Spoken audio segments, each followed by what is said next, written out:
On accueille Valentin, on peut l'applaudir. Avec un joli pull jaune, c'est très solaire, ça fait du bien, et aux couleurs de ce beau projet qu'est Moa. Alors, on va se vous voyer puisque c'est d'usage. Hein, donc, vous êtes cofondateur avec Quentin Rickwart de Moa. Vous nous direz après pourquoi vous avez appelé votre projet Moa.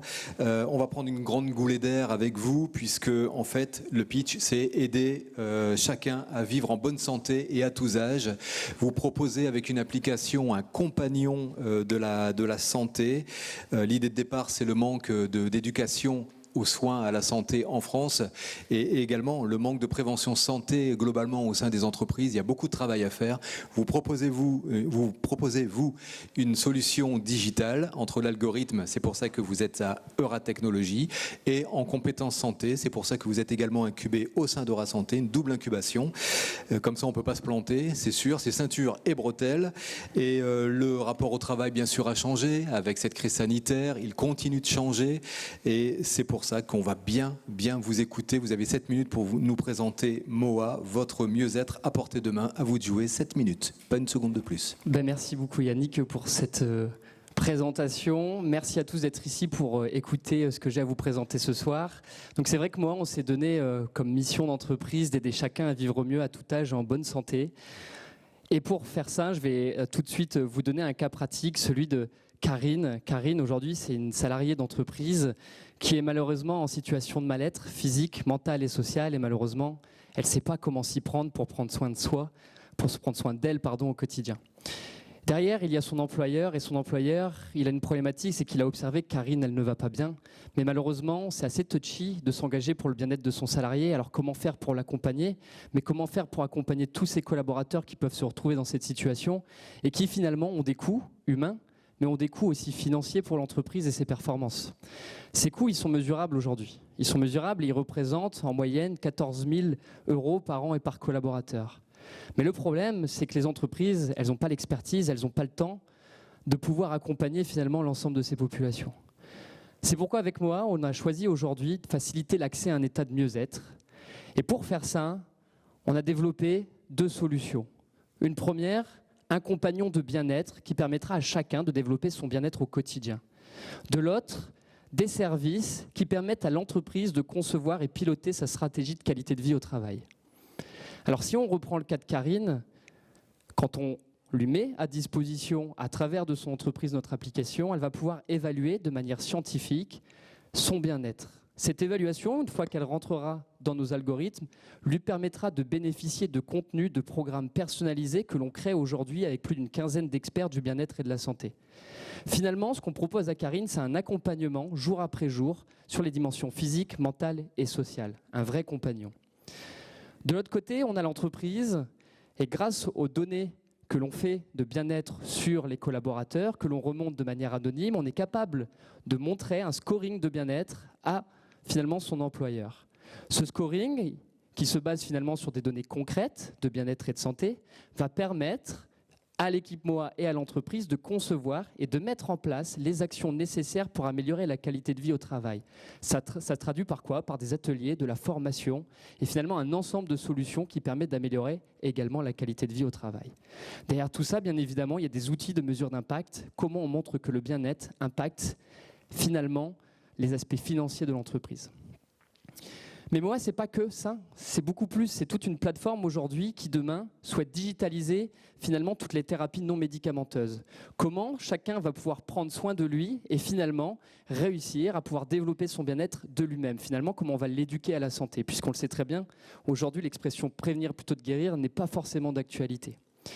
Moa, c'est aussi tout un projet de recherche en prévention, en prédiction des risques pour accompagner au bon moment les bons individus avec les bons contenus et les bonnes actions à réaliser dans son quotidien.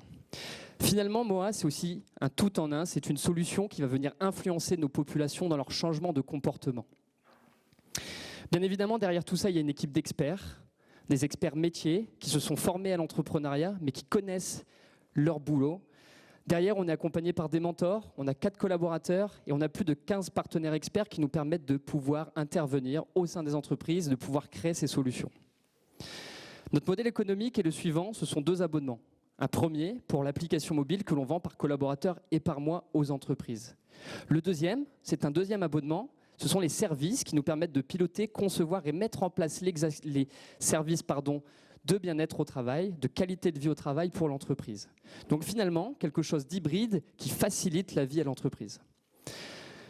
Aujourd'hui, le marché du bien-être, je pense que vous le savez, mais il est en train d'évoluer. Il évolue très vite. Alan, dernièrement, qui rachète Jour, et d'autres acteurs qui arrivent, et tout ça se structure, s'accélère.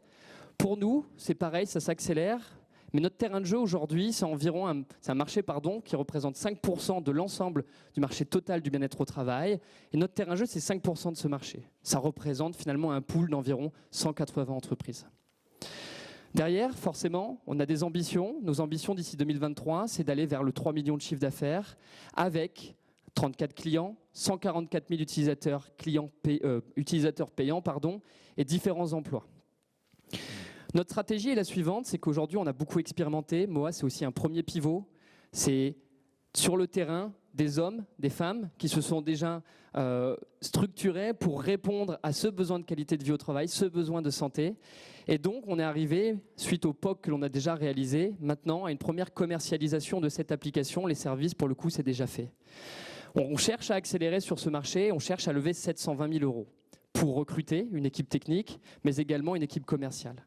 Derrière, on vise déjà une deuxième levée de fonds, de sorte à pouvoir continuer à développer nos algorithmes, nos technologies, mais également se lancer sur d'autres marchés, celui des écoles par exemple, qui est très similaire. Derrière, bien évidemment, on a l'envie de s'internationaliser. L'Europe, on a aussi l'outre-Atlantique sur lequel on a de la concurrence, mais on a surtout une différence. Le plan de financement est le suivant, c'est qu'on recherche 720 000, comme je viens de vous le dire.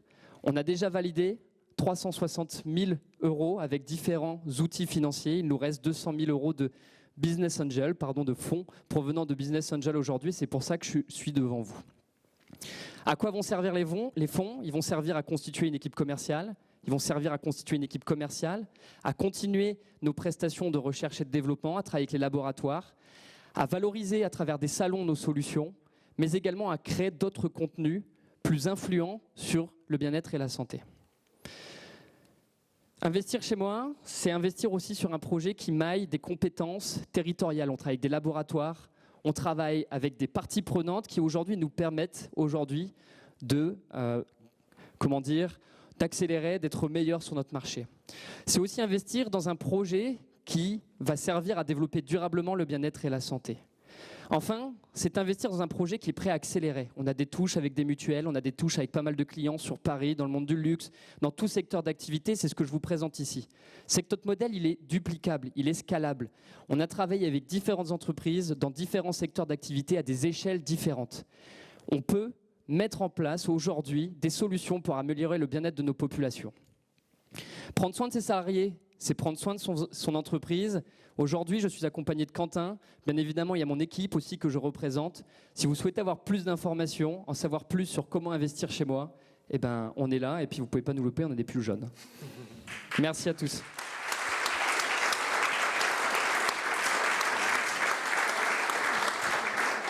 Merci beaucoup Valentin, n'hésitez pas à poser des questions s'il vous plaît, s'il y a un aspect de la question vous a échappé, on y revient bien évidemment. C'est quoi votre différence ? Parce que sur le marché du développement personnel appliqué à la santé, il y a énormément d'applis, le marché est encombré. Pourquoi vous êtes différent ? Pourquoi vous suivrez-vous et pas quelqu'un d'autre ? Parce qu'aujourd'hui, on a une vision holistique du bien-être et de la santé, c'est de travailler sur les 3 dimensions, physique, mentale et sociale, et toutes les autres sous-dimensions que cela comprend. Moi, c'est une vraie méthodologie pour aujourd'hui créer des programmes et les personnaliser selon les besoins des individus. Les 3 piliers, donc la psycho, le physique et le social. Le social, les le autres ne le font pas. Les autres ne le font pas. Aujourd'hui, les autres sont spécifiques à un seul domaine. D'accord, oui. Les experts, comment les trouvez-vous ? Qui sont-ils ? Peut-on leur faire confiance ? Ce sont des scientifiques, ce sont des sophrologues, des médecins, des pharmaciens, dites-nous. Alors on a tout un process de recrutement, on va venir valider en fait les compétences, l'expertise de l'individu et sa capacité aussi à créer du contenu de qualité. Mais par exemple, quel type de métier exerce-t-il ? Aujourd'hui, on a des kinés, on a des médecins, on a des responsables des transformations dans les entreprises, donc un ensemble qui travaille sur toutes les problématiques et de bien-être et de qualité de vie au travail. D'accord. Avant une première question, l'appli est en test aujourd'hui, résultat dans un mois, comment ça s'est passé ? Donc ça se passe très bien, on a des très bons retours sur le design, sur les visuels. Là, ce qui nous reste encore aujourd'hui à ajouter, c'est quelques algorithmes assez techniques pour venir favoriser l'apprentissage et tout ce qui est système cognitivo-comportemental. D'accord. Il y a donc une question. Quel type d'atelier MOA propose-t-il ? Ça peut être tout simplement du sport, ça peut être du yoga, comme ça peut être aujourd'hui aussi des formations sur la communication, la reconnaissance, l'estime de soi. C'est un ensemble finalement d'activités, d'ateliers que vous retrouvez, j'ai envie de dire, un peu partout, mais nous on centralise de sorte à proposer les meilleures solutions à tout le monde. D'accord. MOA répond bien aux enjeux RGPD, point d'interrogation. Oui, d'ailleurs on a internalisé une juriste, donc c'est des sujets qui demandent énormément de temps de travail, donc oui. D'accord. L'appli sort quand ? L'appli, elle sort en fin du mois. Donc fin du mois, on est en commercialisation. Donc on a déjà aujourd'hui plusieurs touches qui n'attendent que ça. Je peux donner quelques noms. On a Vinci, par exemple. On a le groupe Puich. On travaille aujourd'hui déjà aussi avec ADO, donc on a envie de pousser plus loin. On a des mutuelles qui sont très intéressées également pour mettre en place des premières POC et potentiellement pour internaliser MOA directement au sein de leur structure. Qu'est-ce qui les intéresse d'abord ? Le vrai projet de recherche qu'il y a derrière, je ne peux pas trop en dire ici, on peut en parler, mais il faudra signer une NDA. Mais il y a tout ce projet de recherche et de développement. Je parlais d'acquisition de connaissances, je parlais d'influence. Tout ça, ça ne se fait pas en tout cas facilement, ça se fait techniquement et scientifiquement. Avant de nous dire pourquoi MOA, et évidemment l'appli va s'appeler comme ça, j'imagine, il n'y a pas de raison que ce soit différent. Expliquez-nous comment gérez-vous les données collectées ? Sont-elles revendues ? Sont-elles confidentielles ? Alors les données aujourd'hui, elles sont sur un serveur, elles sont confidentielles, elles sont anonymisées quand on les retransmet à l'entreprise. Donc aujourd'hui, aucune chance de retomber sur un collaborateur. Son application, c'est son application, ses données, c'est ses données. On revient sur le programme de développement. Les algorithmes pour changer les comportements, ça peut faire peur, ça peut effrayer. Ça peut faire peur. On est un peu dans les neurosciences ou on n'est pas dans les neurosciences à ce niveau-là ? On est complètement dans les neurosciences. Complètement dans les neurosciences. Donc il y a peut-être des barrières éthiques à installer, à prévoir. On a eu Facebook, on a vu aussi la capacité à manipuler des élections politiques. On peut aller très loin, mais aujourd'hui, je pense que ça peut être accepté d'avoir une application qui va plutôt dans le sens de la bonne santé. Au moment des tests, la confidentialité a été garantie, bien évidemment. Est-ce que c'était une question qui est revenue chez les personnes que vous avez testées ? On a eu cette question, mais j'ai envie de dire, c'est quand nous avons oublié d'être transparents dessus. Sinon, nous sommes toujours transparents sur ce qui est fait des données. Donc, les individus, les utilisateurs, les entreprises comprennent. Bien. Alors, pourquoi MOA ? Alors, pourquoi MOA ? Tout simplement pour faire référence à soi-même, déjà. Oui. C'est une première chose, c'est prendre soin de soi, MOA. C'est en 4 lettres pour le référencement, c'est plus facile aussi, il faut le dire. Et derrière, ça signifie aussi My Own Health Activity, pour ma propre activité de santé, et ça traduit bien aussi nos ambitions. D'accord. Est-ce que vous sentez, avec la crise sanitaire, les sujets de santé mentale, de souffrance au travail, beaucoup de choses ont été dites, écrites, des études, etc. Vous êtes complètement dans cette optique d'apporter une solution très concrète dans les entreprises ? Totalement. Aujourd'hui, ce qui fait aussi notre différence, je ne l'ai peut-être pas rappelé, mais c'est cette capacité à mettre en place des services, là où d'autres entreprises font de la data, mais derrière, c'est que de la data. Finalement, c'est des questionnaires. Et qu'est-ce que fait la direction avec des questionnaires ? Il faut les accompagner derrière. Donc, accompagner, ça veut dire des programmes de qualité de vie au travail. Tout à fait. Qui sont insuffisants aujourd'hui dans nos entreprises ? Oui, et puis qui ne vont pas assez loin, clairement. C'est-à-dire que souvent, c'est des petits pansements, mais on ne va pas forcément toucher les sujets de fond. Et les sujets de fond, il faut aussi les trouver. C'est des signaux, c'est de la statistique. On peut les trouver et on peut ensuite aller les régler. Oui. Que voulez-vous dire par bien-être social ? Le bien-être social, c'est tout ce qui est relationnel, c'est tout ce qui est lié aux émotions, c'est le fait de savoir faire des feedbacks positifs quand quelqu'un peut le percevoir plutôt de manière négative. C'est des sujets qui, finalement, dans nos vies de tous les jours, peuvent nous mettre dans des situations de mal-être. Alors, vous voulez devenir leader des applications non médicamenteuses, ça veut dire quoi ? Ça veut dire que demain, pas besoin de prendre un médicament, simplement se connaître quand on a certains symptômes. Mais ensuite, bien évidemment, on ne remplace pas un médecin. Prévention. Voilà, on est vraiment sur de la thérapie préventive. Tu voulais poser une question ? J'ai une question. Il faut me couper la parole, voilà. Parce que je suis parti. Une question un peu financière. En fait, le modèle économique, donc vous vendez à des clients qui vont l'acheter ou prendre l'appli sous un mode de location pour leurs salariés. Donc c'est plutôt des gros comptes, des grands comptes qui vont être intéressés par ça, plutôt que des PME ou pas ? Alors, c'est la première question. Dans le modèle qu'on a construit aujourd'hui, on est capable d'accompagner des plus petites entreprises. Mais je ne vais pas vous mentir, ce n'est pas nos cibles aujourd'hui si on veut rapidement s'autofinancer. Donc on est capable aujourd'hui d'accompagner des plus petites entreprises, mais sur la partie application, c'est là où c'est le plus intéressant. Sur la partie qualité de vie au travail, une plus petite entreprise, souvent à taille humaine, sont aussi déjà capables d'avoir quelques outils. Nous, on vient compléter avec nos solutions. Et le chiffre d'affaires du coup que vous ciblez, parce que je crois qu'on n'a pas eu de données là-dessus, le chiffre d'affaires que vous ciblez pour un investisseur, c'est important. Et le retour sur investissement, il vous faut combien de contrats gros clients pour que vous soyez à l'équilibre ? Ça dépend ce qu'on entend gros client. Gros client, on peut avoir du 30 000 collaborateurs comme du 150 000 collaborateurs.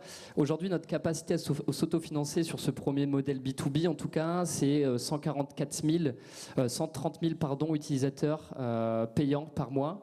Donc, si on fait le calcul et qu'on cherche 3-4 entreprises déjà à 30 000, on est déjà à 120 000. Donc voilà, trois grosses entreprises, j'ai envie de dire. Peut-être une dernière question. Vous évoquiez les mutuelles. C'est quoi vos relations avec des mutuelles ? C'est pour leurs salariés ou c'est pour le proposer à leurs adhérents ? Alors, on a une capacité à potentiellement aller vers l'industrialisation avec les mutuelles. Donc, ce serait pour leurs adhérents B2C, donc B2B2C, et leurs clients entreprises.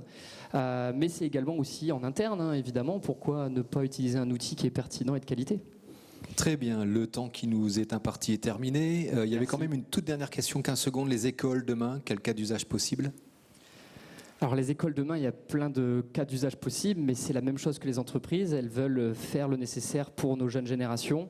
Je pense que c'est une bonne cible puisque demain, nos jeunes générations, si elles sont sensibilisées sur ces sujets, elles pourront faire changer les choses déjà sur les autres générations qui arriveront derrière elles. Donc les cas d'usage, c'est la même chose, c'est mise en place de la solution, ensuite mise en place d'activités directement avec l'école, les BDE, etc. Donc ils utilisent notre donnée pour mettre en place les bonnes solutions. Et voilà, ça a l'air simple tout ça. Merci beaucoup, merci, bravo à Valentin Commarteau pour MOA.